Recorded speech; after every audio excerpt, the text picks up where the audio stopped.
प्रभू रामचंद्रांच्या पदस्पर्शाने पावन झालेल्या पुण्यसलील हे नाशिकचं काळाराम मंदिर. प्रभू रामचंद्र इथे 2.25 वर्ष पर्णकुटी बांधून वास्तव्याला होते. ज्या वेळेला शूर्पणखेचं नाककान कापलं गेलं त्यावेळेला खर, दूषण आणि त्रिशीर यांच्यासह 14,000 राक्षसांचा वध प्रभू रामचंद्रांनी या नगरीमध्ये केला. आणि त्यावेळी युद्धप्रसंगी रामराया अत्यंत भयंकर उग्ररूप धारण करणारे झाले होते.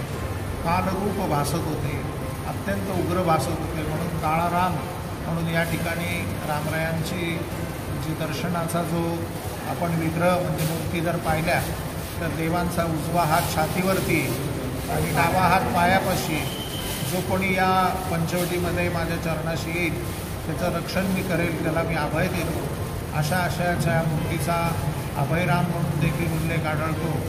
त्याचप्रमाणे नाशिकमधील होणाऱ्या सिंहस्थ कुंभमेळ्याचं सर्वात प्रधान दर्शन आहे, मुख्य दर्शन आहे.